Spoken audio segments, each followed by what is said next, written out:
आज से कुछ साल पहले एक ऐसी कंपनी थी जिसका नाम सुनते ही लोग क्वालिटी और रिफाइनमेंट इमेजिन करते थे, पर आज सिचुएशन इतनी बदल गई है कि एक ये कार है जो इंडिया की टॉप 10 सेलिंग लिस्ट में भी नहीं आती। ये अकेली कार होंडा के पूरे ब्रांड की मंथली सेल से ज्यादा बिक रही है। अप्रैल 2025 में होंडा ने सिर्फ 3360 कार्स बेचा और सेम मंथ में टाटा पंच ने अकेले 12,000 प्लस यूनिट सेल करे, जो कि 11th नंबर की टॉप सेलिंग कार है। 2021 में होंडा ने अपनी ग्रेटर नोएडा की फैक्ट्री भी शट डाउन कर दी। सो द क्वेश्चन अराइजेस, क्या हुआ होंडा को? वो होंडा जो कभी सिटी के नाम पे ही मार्केट चला देता था, वो होंडा जिसको हाई कोर्ट के जजेस के लिए अलॉट किया जाता था, वो होंडा जो अपने पावरफुल वीटेक के लिए फेमस था, वो होंडा जिसका दूसरा नाम ही क्वालिटी था, वही होंडा आज अपनी एक भी कार प्रॉपर्ली सेल नहीं कर पा रहा है। होंडा इंडिया में आज से नहीं 1995 से है।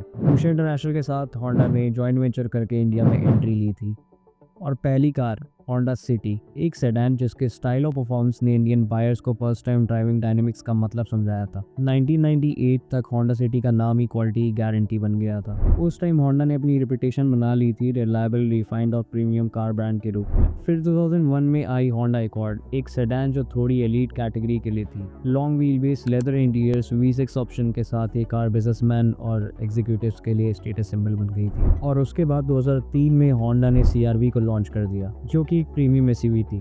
CR-V इंपोर्टेड CBU थी इनिशियली, प्राइस हाई था, बट इतना रिफाइंड पेट्रोल इंजन और कंफर्ट किसी और SUV में नहीं मिलता था। और फिर 2006 में होंडा ने एक ऐसी कार लॉन्च की जिसको देखकर हर JTM फैन का दिल उसके VTEC इंजन पे आ गया, the 8th Gen Honda civic.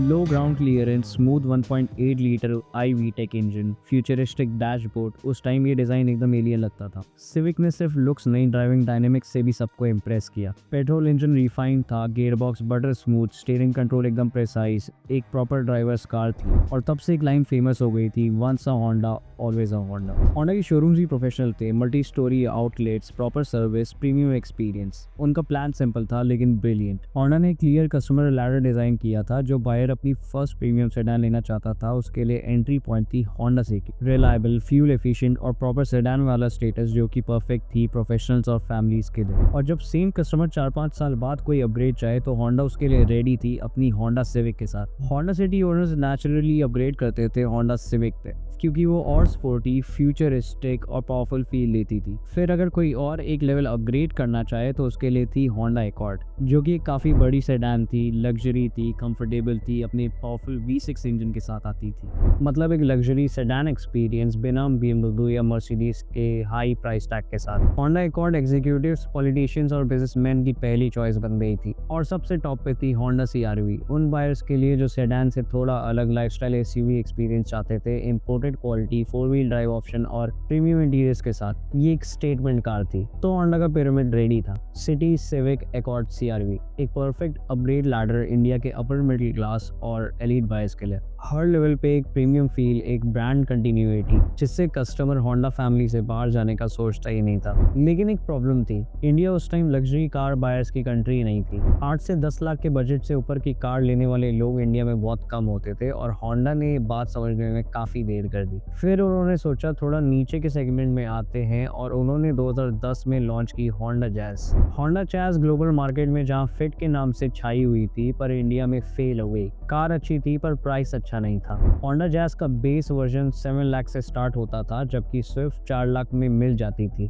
तो लोगों ने सीधा इग्नोर कर दिया और होंडा जैज को 2 साल के अंदर ही डिसकंटिन्यू करना पड़ा। फिर सितंबर 2011 में आई होंडा ब्रियो, जिसको होंडा ने सोच समझ के निकाला था, 4 लाख से नीचे बेस प्राइस के साथ। बट इसके लुक्स सब्जेक्टिव थे, इसी के लिए अट्रैक्टिव थी, स्पेशली उसके रियर की लुक्स की बात करें तो, बट कुछ के लिए वियर्ड। बट मेन प्रॉब्लम थी होंडा ब्रियो की सीटिंग और बूट स्पेस, जो स्विफ्ट के सामने काफी कम थी। तो लोगों को होंडा ब्रियो प्रैक्टिकल नहीं लगी और ब्रियो भी फ्लॉप हो गई। लेकिन 2013 में होंडा ने फाइनली एक हिट कार निकाली, होंडा अमेज, जो अगेन होंडा ब्रियो पे ही बेस्ड थी। एक कॉम्पैक्ट सेडान जिसमें उन्होंने फर्स्ट टाइम अपना कोई डीजल इंजन लॉन्च किया और इंडिया में काफी सक्सेसफुल प्रोडक्ट बन गया होंडा के लिए। होंडा के लिए कार जैकपॉट थी। सिर्फ 1 साल में होंडा की सेल्स 80% तक पहुंच गई, वो भी सिर्फ होंडा अमेज की वजह से। पर स्टोरी देखा जाए तो यहाँ भी परफेक्ट नहीं थी।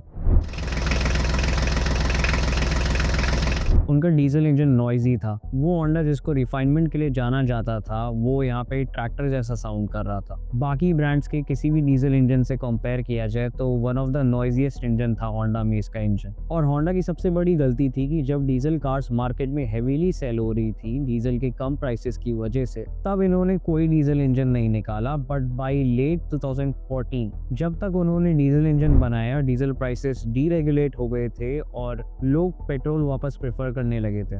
फिर भी होंडा ने डीजल पे ही अपना फोकस बनाए रखा। इनफैक्ट होंडा ने डिमांड से काफी ज्यादा डीजल कार्स अपने शोरूम्स पे रख रखे थे और अपने सेल्स टीम से बहुत ही ज्यादा प्रमोट करवा रहा था अपने डीजल इंजन के सेल्स के लिए। होंडा ने करीब उसी टाइम मोबिलियो और बीआरवी भी निकाल दी थी डीजल में, बट वो दोनों भी फ्लॉप हो गई। जब क्रेटा और Brezza lakh lakh unit sale कर रहे थे तब बीआरवी करीब 20,000 यूनिट्स भी नहीं पहुंच पाई थी। फिर होंडा ने एक नया एक्सपेरिमेंट किया WRV निकालकर, जो होंडा जैज पे ही बेस्ड थी। उन्होंने WRV को कॉम्पैक्ट एसयूवी के ऑल्टरनेटिव के फॉर्म में बेचा, लेकिन इंडियन कस्टमर्स को एक्चुअल एसयूवी चाहिए थी या तो फिर कॉम्पैक्ट एसयूवी, और WRV यहाँ पे कंफ्यूज कर रही थी क्योंकि वो हैचबैक भी लगती थी और थोड़ा सा कॉम्पैक्ट एसयूवी भी। तो फिर होंडा WRV भी फ्लॉप हो गई और जब इंडियन मार्केट एसयूवी क्रेज में डूब चुका था, होंडा अपनी सेडान्स के साथ ही अटकी रह गई। अब अगर देखा जाए तो टाइम से अडाप्ट नहीं करोगे तो क्या होगा। होंडा ने डीजल में लेट एंट्री किया, कॉम्पैक्ट एसयूवीज में लेट एंट्री किया, प्रीमियम हैचबैक्स निकाली जो कि थोड़ी ओवर प्राइस थी, और सब 4 मीटर प्लानिंग भी इनकी काफी वीक रही। और अभी भी वही हाल है इनका। पेट्रोल में होंडा सिटी ने टर्बो नहीं निकाला,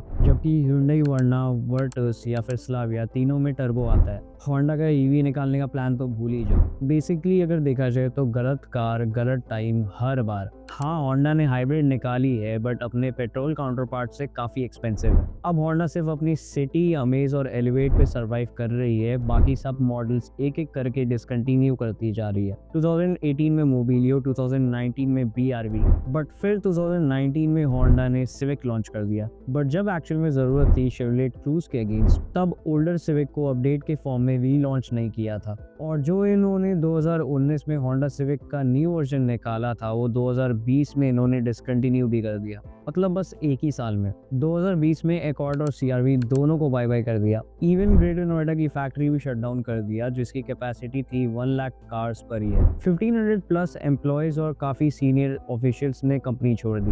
होंडा के लिए ये एक साइलेंट कोलैप्स था। अब कुछ लोग कहते हैं कि इंडिया में टैक्सेस ज्यादा हैं तो प्रॉफिट्स नहीं बनते, पर अगर वहीं देखा जाए तो टाटा, महिंद्रा, मारुति सुजुकी, Hyundai सब यहीं पे तो ऑपरेट कर रहे हैं ना, तो कहीं ना कहीं से वो प्रॉफिट निकाल ही ले रहे हैं, तभी तो यहाँ ऑपरेट कर रहे हैं। तो प्रॉब्लम टैक्सेस नहीं है, प्रॉब्लम होंडा की डिसीजन मेकिंग में है। ग्लोबली भी देखा जाए तो होंडा की सिचुएशन काफी डाइसी है इस टाइम। यूएस में भी देखा जाए तो होंडा की बस एक ही पिकअप ट्रक आती है जिसका नाम है होंडा रिज लाइन, जो कि यूएस में सबसे कम बिकने वाले पिकअप ट्रक्स में से एक है।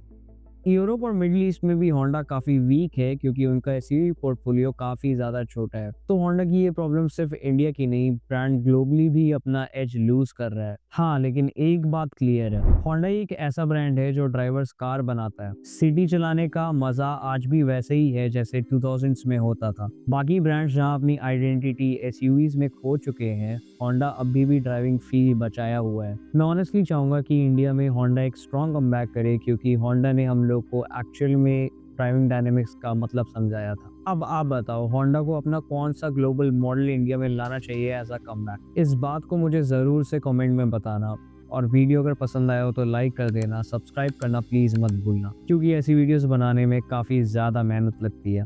Thank you, bye bye.